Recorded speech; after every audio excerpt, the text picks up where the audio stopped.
अबे यार स्क्रीन शुरू हो गया।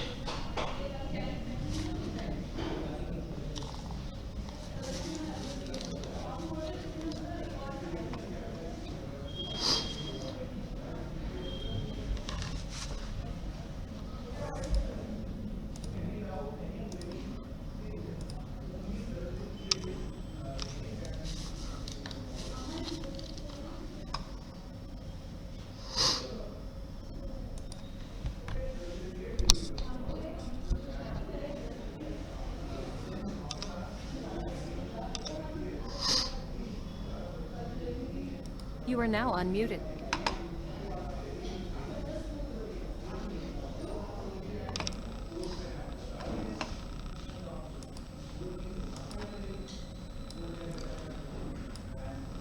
Okay, good morning Deepali, good morning to all.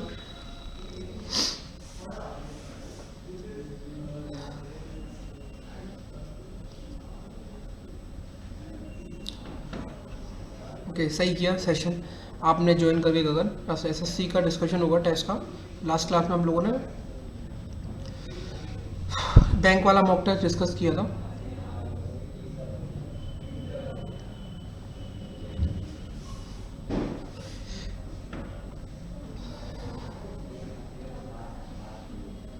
ये एसएससी का है बेटा। हर वीक आपके 2 टेस्ट होते हैं ना, एक एसएससी का होता है, एक बैंक का होता है। आप लोग देख लो।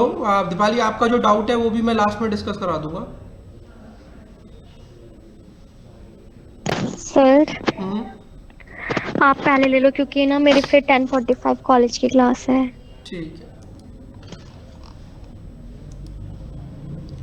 ठीक है। ये डाउट लेने के बाद फिर एक काम करेंगे, फिर ले लेंगे हम लोग। क्या करेंगे उसके बाद ले लेंगे आपका एसएससी के जो भी क्वेश्चन है। ठीक है, ये क्वेश्चन देख लो। दीपाली ने डाउट पूछा था ये वाला। ठीक है, a certain number of people are sitting in a linear row facing north direction. Only three people sit between A and R. ठीक है, तो इसको यहाँ पे बना लेते हैं पीछे। Only 3 people sit between A and R. तो ए और आर के बीच में 3 लोग हैं।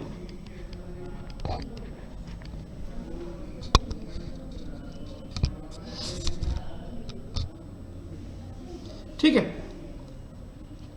नेक्स्ट देखते हैं। Only 4 people sit between K and W. के और डब्ल्यू के बीच में कितने लोग हैं? 4 लोग हैं।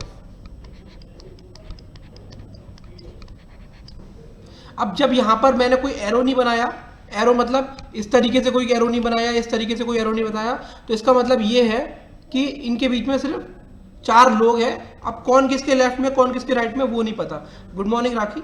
अभी इसके बाद बेटा, इस डाउट के बाद एसएससी का जो मॉक टेस्ट 13 था उसके बारे में डिस्कशन करेंगे। ठीक है, तो थोड़ा सा 5 मिनट वेट कर लो। Next, only 5 people sit between R and K. तो आर और के बीच में 5 लोग हैं।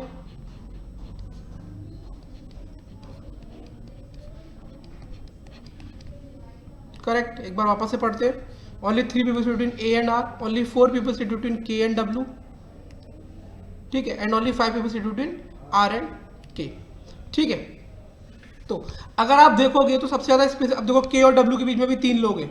तो ये कंडीशन अगर आप अभी बनाओगे तो काफी सारी कंडीशन हो जाएंगी। तो सबसे ज्यादा स्पेसेस आपके पास इसमें है ना, तो आप इसके साथ क्वेश्चन को शुरू कर सकते हो। ठीक है, या तो ये कंडीशन या तो ये। ठीक है, नेक्स्ट देखते हैं। T sits third to the right of W. ठीक है, T sits third to the right of W, first second third. Only 6 people sit between R and Y.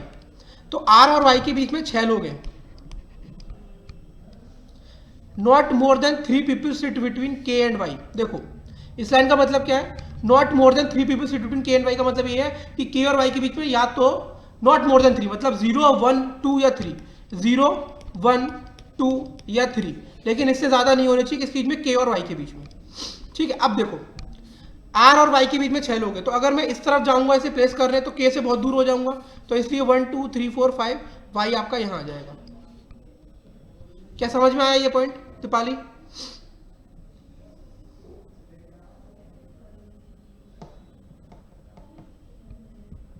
Similarly यहां पर 1, 2, 3, 4, 5 और 6 दोनों कंडीशन आपने पुट कर ली। ठीक है, more than 4 people are between T and Y, T और वाई के बीच में 4 से ज्यादा लोग हैं। ठीक है, चलो Q sits third to the right of Y, Q sits third to the right of Y, तो 1 2 3, 1 2 और Q आपका आ जाएगा यहां पे। ठीक है, एक सेकंड। ठीक है, यहां तक क्लियर। उसके बाद देखते हैं none of them sits between Q and W। इसका मतलब क्या है, Q और W के बीच में कोई भी नहीं है, कोई भी नहीं है। तो कहां पे पुट करोगे आप, देखो मतलब इसका मतलब ये Q और W एक दूसरे के एडजेसेंट है। तो W को अगर आप यहां प्लेस करते हो तो देखो W के थर्ड राइट में T है, तो फर्स्ट सेकंड नहीं हो पाएगा, इसलिए W को इस कंडीशन में यहां पुट करोगे तो first second third, first second third T यहां आ जाएगा। ठीक है, अब देखो T और Y के बीच में 4 से ज्यादा लोग हैं, तो देखो 1 2 3 4, तो ये कंडीशन गलत हो गई या नहीं हो गई दीपाली? नीचे वाली कंडीशन देखो, नीचे वाली कंडीशन गलत हो गई या नहीं हो गई, ये बताओ। अब आपको क्या बताया उन्होंने, W यहां पर क्या लिखा है, Q कहां गया, none of them between Q and W का मतलब यह है कि Q और W एक दूसरे के एडजेसेंट है। तो देखो यहां पर अगर आप अब इस कंडीशन में क्या है, आप W को यहां पर प्लेस करते हो तो देखो फर्स्ट सेकंड थर्ड में आ जाएगा T। ठीक है, तो अब देखो T और I के बीच में कितने लोग हैं, 1 2 3 4 5 6। अगर आप Q को यहां पर था, Q आपका, W आप यहां पुट करते तो फर्स्ट सेकंड थर्ड पे T आ जाता, बट W को अगर आप यहां प्लेस करते तो फर्स्ट सेकंड थर्ड T यहां आता। तो देखो Y और T के बीच में कितने लोग हैं, 1 2 3 4, तो फिर ये कंडीशन आपकी गलत हो जाती, इसलिए आपने इसको इस तरफ ही पुट किया जहां पर मैंने पुट किया इसको। ठीक है, तो ये अभी तक आपका बन रहा है, ये वाली कंडीशन बन रही है। आगे देखते हैं, J sits 8 to the left of K, तो first second third fourth fifth six seventh eighth. ठीक है, not more than 3% sit between A and J, not more than 3% मतलब A और G के बीच में कितने लोग हो सकते हैं, 0 1 2 या 3, not more than 3% sit between A and J। ठीक है, आपने ये कंडीशन पुट कर दी, आपने ये पुट कर दी, आपने ये कर दी। अब देखो यहाँ पर K और W के बीच में कितने लोग हैं, 1 2 3 4, वो तो ऑटोमेटिकली पुट हो गई, 1 2 3 4, इस खत्म। अब A और R के बीच में कितने लोग हैं, 3 लोग। तो देखो अगर आप R को इस A को इस तरफ ले जाओगे तो J और A के बीच में 1 2 3 4 5 लोग हो जाएंगे, लेकिन A और J के बीच में यहाँ पे क्या लिखा है, not more than 3 people sit between A and J। तो इसका मतलब क्या है, A और R के बीच में 1 2 3 और यहाँ पर A आ जाएगा। ये बन गया आपका क्वेश्चन। समझ में आया दीपाली?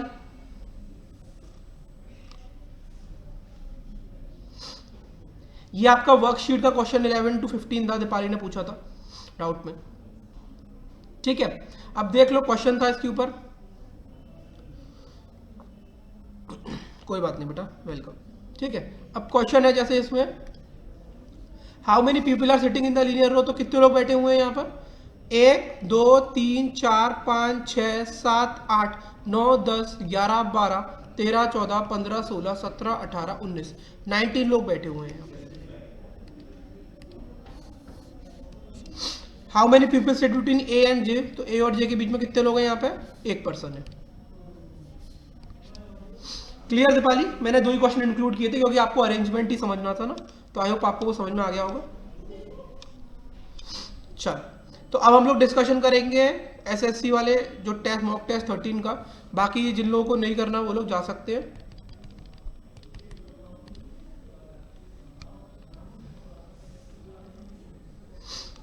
ठीक है, दीपाली ओके, राखी और गगन तैयार, रेडी, सॉल्व करें।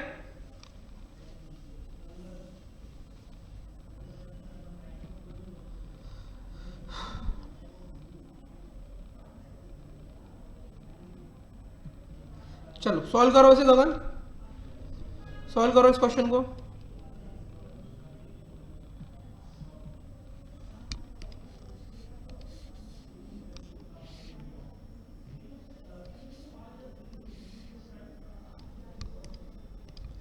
P is 15 meter south of point Q. Point R is 30 meter east to point P. Point S is 10 meter south of R. Point S is 15 metre east of T, point U is 10 metre to the north of point T, मतलब यहाँ middle में। ठीक है, यही arrangement बनेगा गगन, राखी? Yes sir, ठीक है, किया था मैंने, मौका सही था मेरा। ठीक, चलो। तो इसका आंसर क्या होगा? What is the direction of S with respect to P? S का डायरेक्शन क्या होगा विद रिस्पेक्ट टू पी? हो जाएगा आपका south east. Next, if a boy is standing facing north at point R, then how far and in which direction is he from point U? Okay, देखते हैं। यहाँ पर अगर कोई कैंडिडेट खड़ा है तो वो किससे कितना दूर है? किससे? फ्रॉम पॉइंट U से। तो U से ये 15 मीटर है ईस्ट डायरेक्शन में।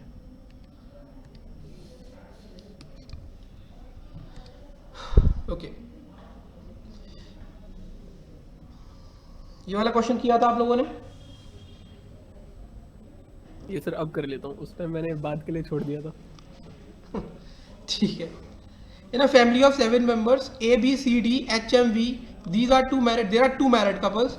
B is a sister of B and daughter of H, who is the father-in-law of D. H is the father-in-law of D, तो मतलब D यहाँ पर कर दो। ठीक है।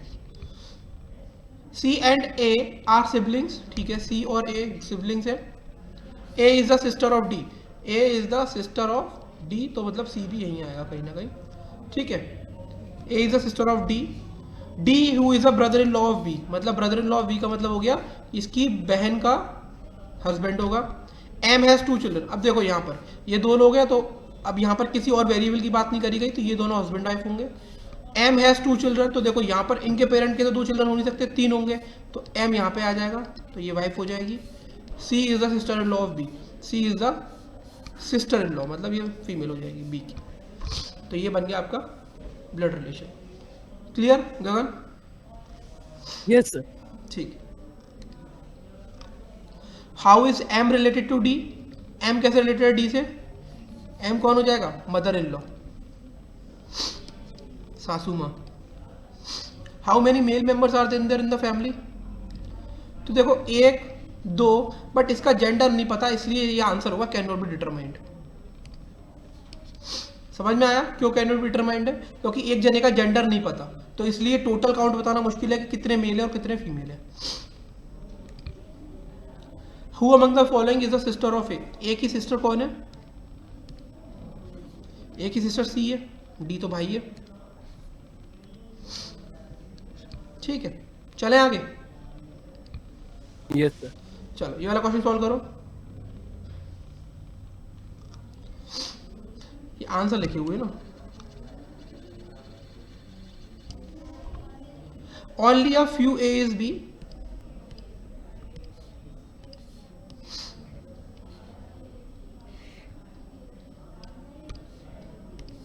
And few A is not B.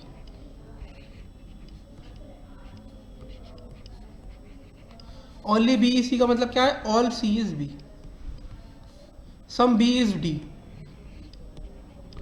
ठीक है, all B can be A, ये सही है या गलत है गगन?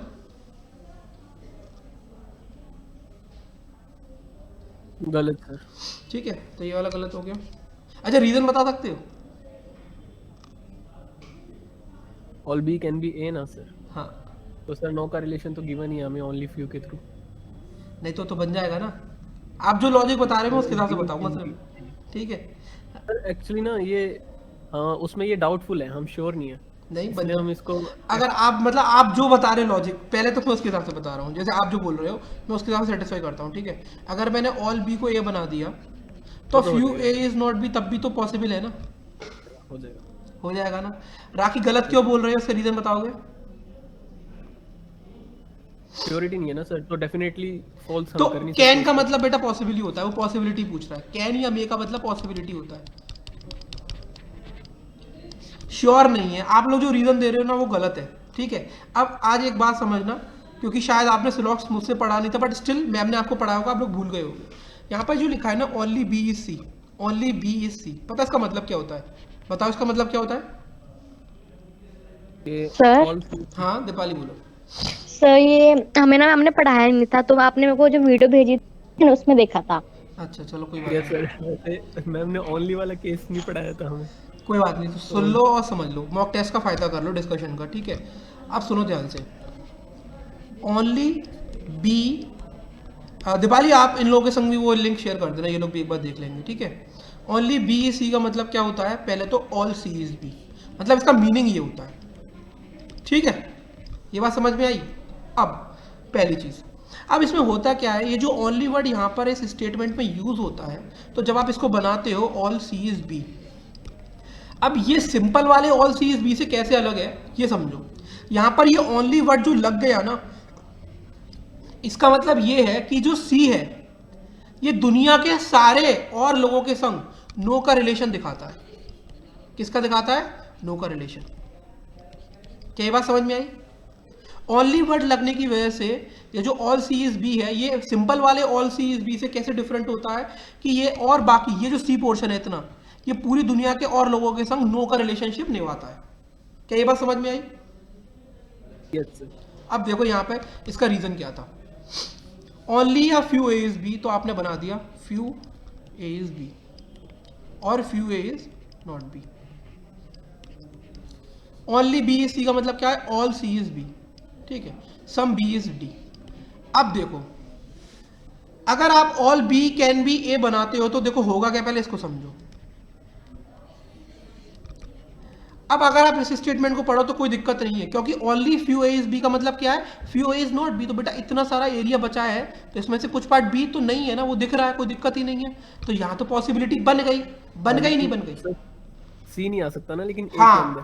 अब क्योंकि सी ऑलरेडी इसके अंदर इंक्लूड है, तो अब होगा क्या? मैंने पहले ही बोला था कि ये जो सी है ये बाकी और लोगों के साथ नो का रिलेशनशिप निभाएगा, लेकिन ये बी के अंदर लाई कर रहा है, इसलिए ये ए का पार्ट भी हो गया। वो चीज पॉसिबल नहीं है, इसलिए ये गलत है। वैसे तो ये ओनली वाला केस आया है, हाँ क्योंकि बिल्कुल मैंने आया। मॉक टेस्ट में भी देखा, अपने मॉक टेस्ट में तो मैं देखता हूँ, बट हाँ। वैसे प्रीवियस ईयर वगैरह में कभी ओनली वाला केस देखा नहीं है मैंने। ये ना फिर आप ये बैंकिंग में तो पूछा जाता है, क्योंकि अभी एसबीआई बैंकिंग में पूछा जाता है। बाकी क्योंकि देखो ऐसा है, इसमें एसएससी में पूछ रहे तो कोई बड़ी बात नहीं है, क्योंकि है तो स्लॉक्स का पार्टी, कब अपग्रेड कर ले अपने आप को कब पता नहीं है, ठीक है। बट बैंकिंग वाले जो भी एग्जाम देते हैं सर, ये सर यस सर, ये मोस्टली बैंकिंग में ही आता है। हाँ ठीक है, बट समझ में आया लॉजिक उसका गलत होने का क्या है? यस सर, बिल्कुल आ गया। ठीक है। अब नो सी इज है, तो ये बात बिल्कुल सही है, क्योंकि सी का इस वाले से मतलब यही है कि बाकी और दुनिया के संग नो का रिलेशनशिप निभाएगा। तो नो सी इज है या नो सी इज डी बिल्कुल सही है। क्लियर? चलिए चलो ये वाला देखो, क्वेश्चन नंबर 7।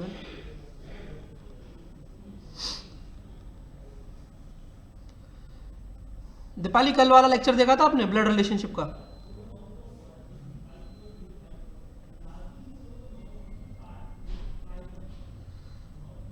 ओके चलो,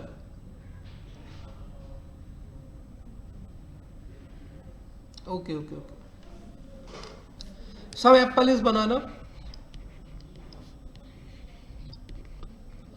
सम banana is not grapes.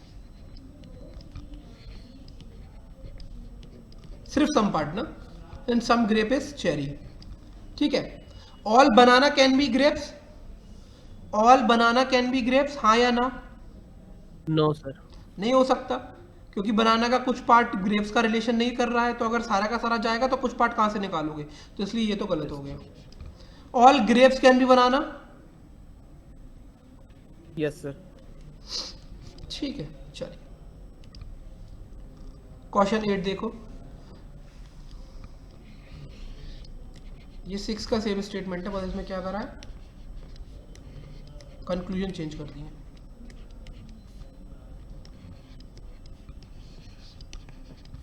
Some A is not B, सही है बिल्कुल।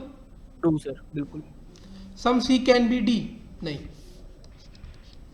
ठीक है। क्लियर है यहां तक? Yes sir. Okay, question number 9 to 10 देखो।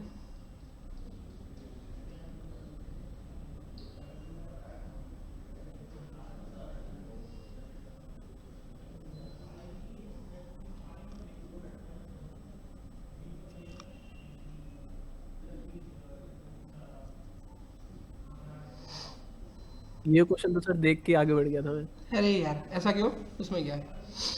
मैंने कहा सर मतलब जो भी सोचने का है बाद में सोचूंगा, टाइम चल रहा होता है ना नहीं सर, अभी ये नया था। हाँ अंजलि, ये मैं पहले 10 क्वेश्चंस बैंकिंग में और एसएससी में सेम रखता हूँ, जो सिलेबस सेम रहता है, ठीक है। बाकी उसके बाद जो 15 मार्क्स का मैं चेंज करता हूँ सिर्फ। सर ये तो बैंक के मॉक टेस्ट वाला है, हाँ ये बैंक के मॉक टेस्ट वाला है, बट ये क्वेश्चन ऑर्डर रैंकिंग का है, और ऑर्डर और रैंकिंग आपका एसएससी के सिलेबस में भी है, ठीक है। और मैं बता दूं ऐसा क्वेश्चन आता है, ठीक है, देख लेना 2 मार्क्स में आ चुका पिछली बार, CHSL के बहुत सारे सेट्स में ऐसे क्वेश्चन थे, ध्यान से देखना 2019 में जो हुआ था, ठीक है। तो ये मत समझना, हाँ इजी है, मैं वो नहीं बोल रहा। हाँ अंजलि आता नहीं, आया है बिल्कुल। There are 6 containers in stack with different volume. बहुत इजी क्वेश्चन है गगन, ठीक है। अगर क्वेश्चन पढ़ के डरोगे तो फिर वो चीज़ ठीक नहीं है, फिर आप ये बाद में ये इस बात को सोचोगे यार पढ़ना था बस, क्वेश्चन तो इजी था। There are 6 containers in stack with different volumes, every container has its own volume in odd numbers only, only C is heavier than E। इसका मतलब क्या है? इसका मतलब क्या है? Only C is heavier than E का मतलब क्या है? E से भारी सिर्फ और सिर्फ कितना है, कितने हैं बताओ, इसका मतलब क्या है इनका? Only C is heavier than E। मतलब सी सबसे लास्ट में आएगा अगर ई सेकंड लास्ट होगा तो। केवल और केवल C ही E से भारी है, और कोई E से भारी नहीं है। इसका मतलब रैंकिंग में ये पहले और दूसरे स्थान पे होंगे, हाँ या ना? Yes sir. Rakhi okay. F is not the lowest, इसका मतलब ये जो छठे स्थान पे व्यक्ति आएगा वो F नहीं होगा। A is heavier then F, A F से भारी है। Second lowest container contain volume is 15, मतलब जो लास्ट से सेकेंड लोएस्ट पोजीशन में है उसमें 15 लीटर वॉल्यूम है, and the volume of the second highest container is 33, मतलब जो स्टार्टिंग से सेकेंड पोजीशन पे। B is heavier then D, B D से भारी है, बट लाइटर देन F, तो इसका मतलब कैसे जमेगा ये? A F B D। Gagan simple था डिफिकल्ट था? सिंपल ही था ये तो। तभी बोल रहा हूँ, क्वेश्चन की लेंथ देख के घबराओ मत। नेक्स्ट क्वेश्चन देखते हैं। ऑर्डर और रैंकिंग को थोड़ा सा मैंने खुद से भी स्किप कर रखा है, क्योंकि मुश्किल ही क्वेश्चन आ जाते हैं लेकिन कम चांसेस होते हैं आने के उनके। चलो कोई नहीं। If the total volume of the container C and B is 54 and the total volume of E and D is 42, then what is the total volume of C and D? तो यहाँ पर देखो B का volume कितना है 15, तो ये कितना हो जाएगा C 39, उसके बाद E का वॉल्यूम 33 है, तो इसका वॉल्यूम कितना हो जाएगा 9, तो C प्लस D कितना हो जाएगा 39 प्लस 9 दैट इज 48। क्लियर राखी?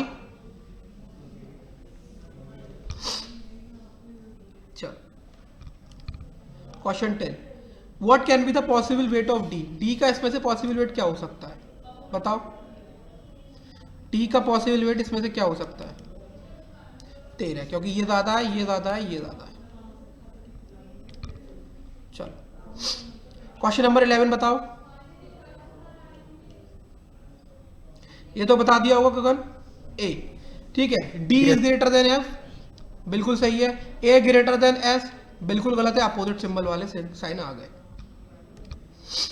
उसके बाद अब यहां पर O इक्वल्स टू U और Y, U greater than O, इसका मतलब एक हिंट तो आपको लग जानी चाहिए कि दोनों में वेरिएबल सेम है, तो आइदर और का केस बन सकता है। अब यहाँ पर देखो U और O के बीच में क्या है? U is greater than equals to O, तो इसमें लग जाएगा आपका ओके। यहाँ पर अब आइदर और ऑप्शन भी नहीं है, तो इसलिए नाइदर नॉर होगा, क्योंकि एक को करेक्ट बोलने का मतलब है कि डेफिनेट होना, बट आप डेफिनेट तो हो नहीं। समझ में आया? Yes sir. अब ऑप्शन ही नहीं है जो लगाते हैं, तो फिर क्या करेंगे? नाइदर नॉर कर देंगे। चलो इसका आंसर बताओ। इसका एक किया था, ठीक है, इसको यहाँ से फोल्ड करेंगे तो इतने में 2 लेयर हो जाएंगी, यहाँ पे सिंगल लेयर रहेगी। उसके बाद जब आप इसको फोल्ड करोगे तो इतने पार्ट में आपकी 3 लेयर होंगी, और इसने पार्ट में सिर्फ और सिर्फ एक ही लेयर होगी। तो कुछ भी कर लो, ओपन करोगे तो ऐसा दिखेगा, क्योंकि ये सर्किल काटा कहाँ जा रहा है? जहाँ पे सिंगल लेयर है। तो आंसर होगा ऑप्शन नंबर A। चलो 10 से 12 मार्क्स का तो आपका नॉन 10 नंबर का तो नॉन नॉर्मल ही रहता है आपके लिए एसएससी में। सर स्किप कर दो इसे। कर दूं स्किप? इसका आंसर हो जाएगा बी। ये देखो, ये भी कर दूं स्किप? सही कर दो। Yes, sir. इसकी शेप बना लेते हैं, शेप है हमारे पास इसकी।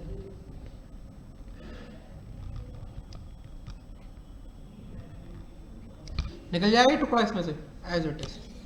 Yes, sir. हाँ, the fourth different position of a dice are given below, find the number on the face opposite to 6। तो ये वाला देखो, एक 6 1 3 6 के अपोजिट निकालना है, तो ये वाला देख लो, पहला और चौथा। तो कॉमन कौन सा है? 3, उससे जाओ क्लॉकवाइज 3 5 4। यहाँ कॉमन क्या है? 3, 3 से क्लॉकवाइज जाओ 3 1 6। तो अपोजिट टू 6 क्या हो जाएगा? 4। क्लियर राखी?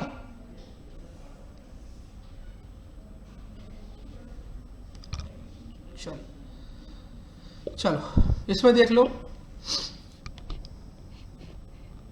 इस सर्कल के अपोजिट क्या हो जाएगा? ये एम्प्टी स्पेस।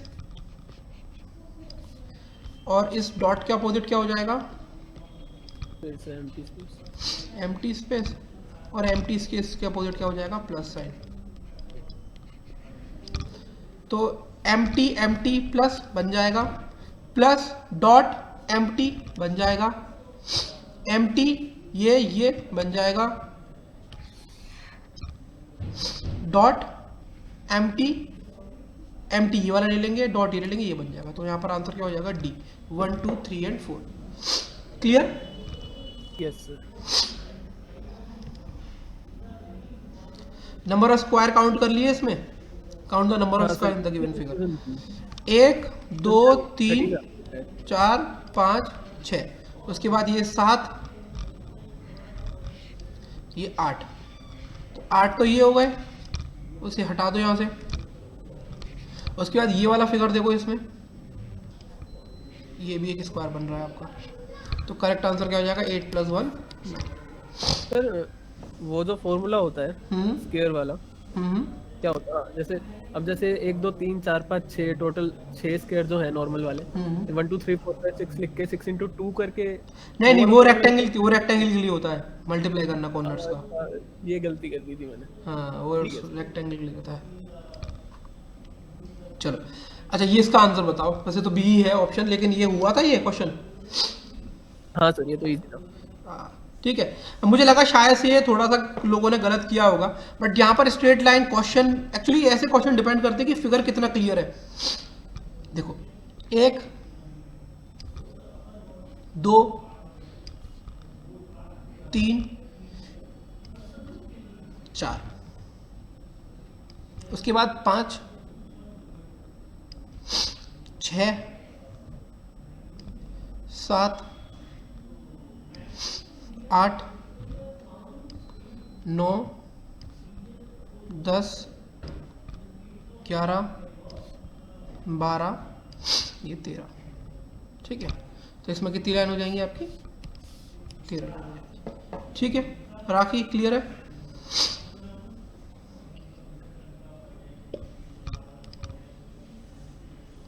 ओके ठीक है, देखते हैं। अब father is now 3 times as old as his सन।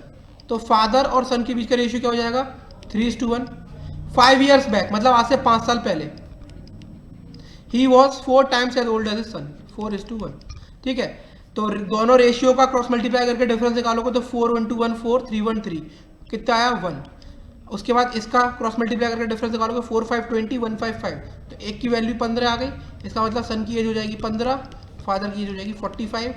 पूछा क्या जा रहा था? Age of the son is, तो 15 इसका आंसर हो जाएगा। समझ में आया ये गगन राखी?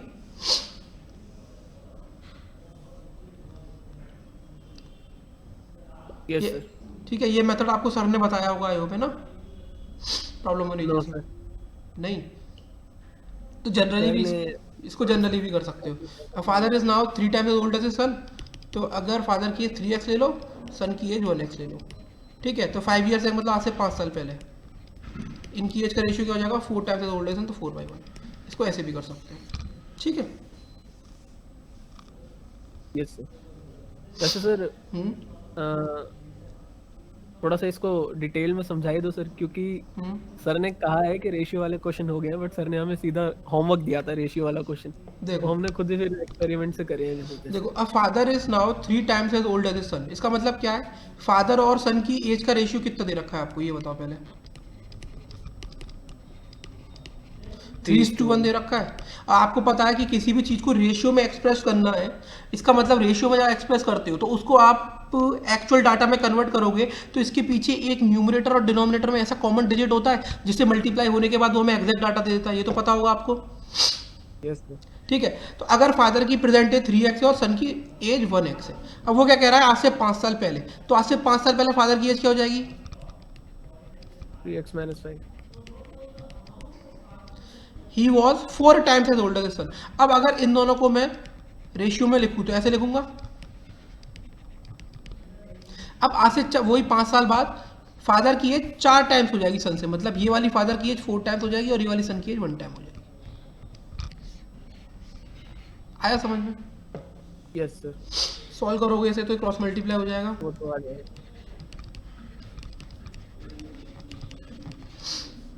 -5 + 20 15 और ये हो जाएगा x। तो यहाँ पर ये सन की एज जो है वो 15 निकल के आ जाएगी। सर वॉइस ब्रेक हो रही है आपकी, सबके संग ऐसा हो रहा है क्या? नहीं सर। राखी आपके साथ हो रहा है, इसका मतलब नेट का इशू आपके एंड पर है। चल हाँ, क्वेश्चन नंबर 21 सॉल्व कर लिया था। Yes sir. चलो, यहां पर क्या था? मारुति M से 13, A से 1, R से 18, U से 21, T से 20, I से 9। तो 4 कैसे बनेगा? 1 + 3 4, 1 as it is, 1 + 8 9, 2 1 3, 2 + 0 2, 9 as it is. मतलब क्या है? मतलब क्या है कि एक तो उनको जो डिजिट है उसका डिजिट का सम हमें कन्वर्ट करना है कहाँ तक? सिंगल डिजिट में, क्योंकि यहाँ पर s का मतलब होता है 19, जिसका मतलब होता है 1 + 9 10, लेकिन इन्होंने इसको सबको ही एक डिजिट में कन्वर्ट कर दिया। ठीक है, तो नैनो का कोड क्या हो जाएगा? 14 का मतलब 1 + 4 5, a का 1, n का 5, o होता है 14, तो 1 + ओके ये गलत हो गया, 15। सही नहीं, सही है 6 हो जाएगा। ठीक है, ओके यस। चलिए, ये भी कर लिया होगा। Yes sir. वो क्या रहा है इसमें? ओके, 9 + 8 17, 17 + 8 25, 25 + 17 42, 42 + 25 67। ठीक है, चलो कंप्लीट द गिवन सीरीज। क्या है इसमें? 4 10 18 28 40, 6 का डिफरेंस, 8 का, 10 का, 12 का, तो आगे एक्सपेक्ट क्या कर रहे हो? 14 का। ठीक है, यस सर। चलो ये कर लिया था। Yes sir. क्या किया, क्या लॉजिक है इसमें गगन? नहीं सर, ध्यान नहीं, अब दोबारा देखना पड़ेगा।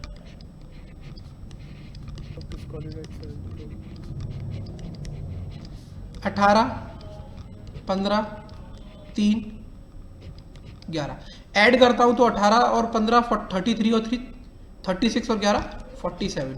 दिख रहा क्या है? उल्टा लिख दिया। यस सर, उल्टा है, हाँ, ध्यान आ गया। सिमिलरली ब्रोक को क्या लिखोगे? 2 18 15 3 11 20 35 38 और 49, तो इसको उल्टा करके लिखोगे तो 94 इसका कोड होगा। ठीक है, ऐसे क्वेश्चंस अंजलि और दीपाली, ये क्वेश्चंस आपको क्लैरिकल के प्री में मिल जाएंगे एक एक मार्क के। ठीक है,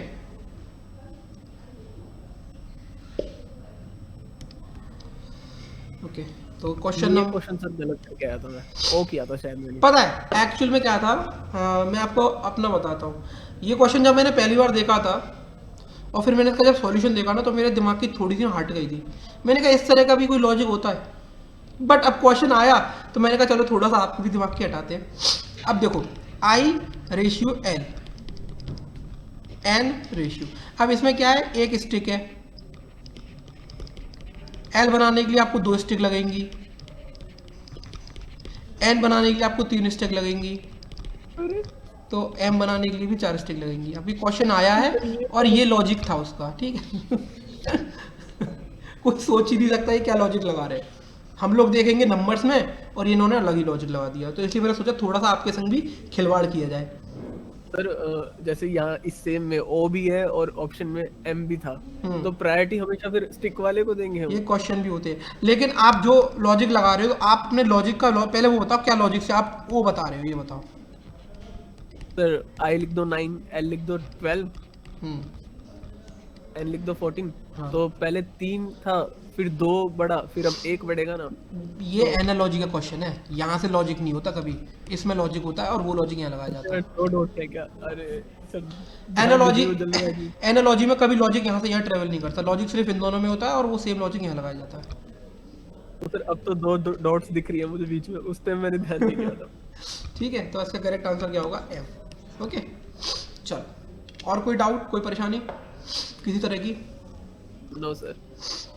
अंजलि और दीपाली, कोई डाउट आप दोनों को?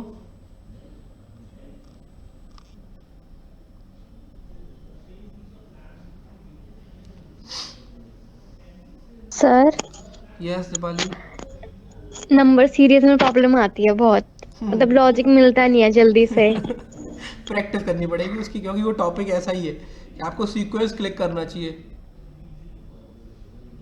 Okay sir. ठीक है, लेकिन अंजलि सिर्फ रीजनिंग को देके एसएससी को जज मत करना।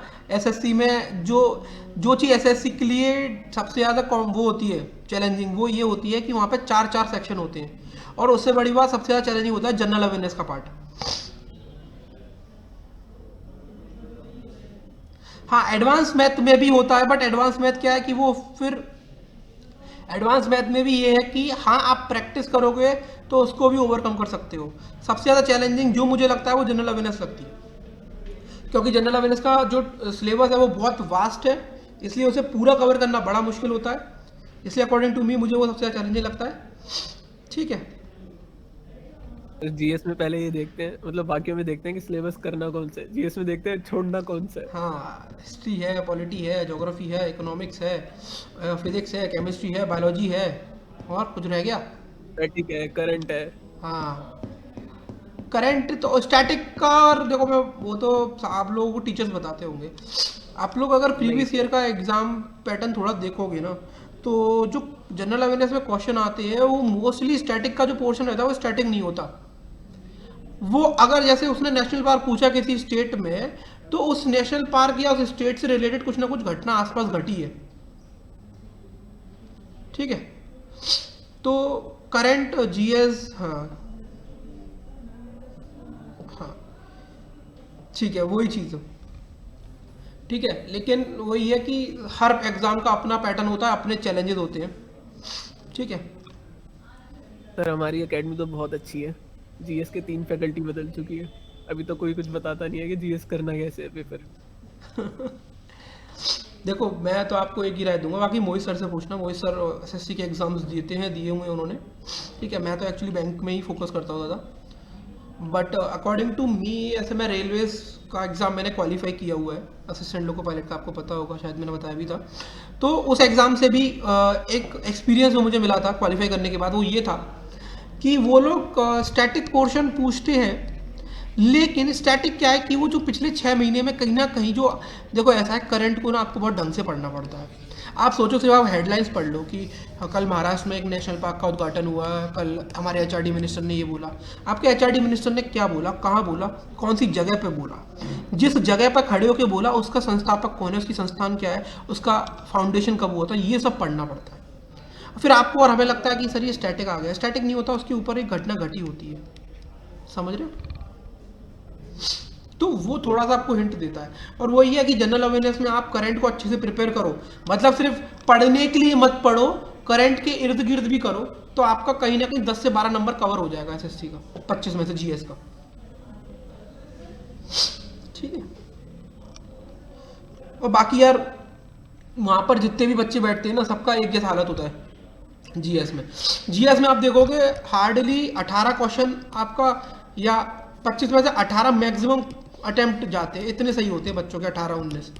तो अगर आप इसमें 13-14 तक भी पहुंचते हो तो आप पेपर क्वालिफाई कर पाओगे, ठीक है, क्योंकि सबका यहाँ पर एक जैसा ही हाल होता है, एसएससी में स्टैटिक के वो जीएस का पार्ट होता है, ठीक है।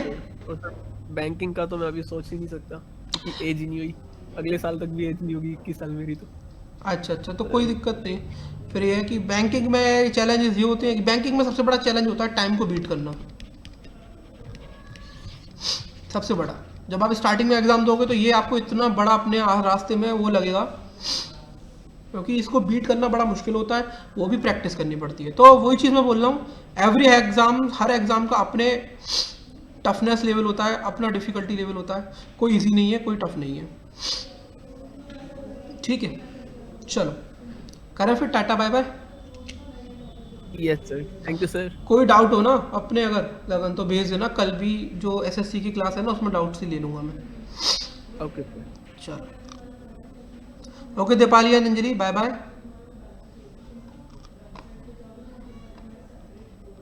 Okay. You are now muted.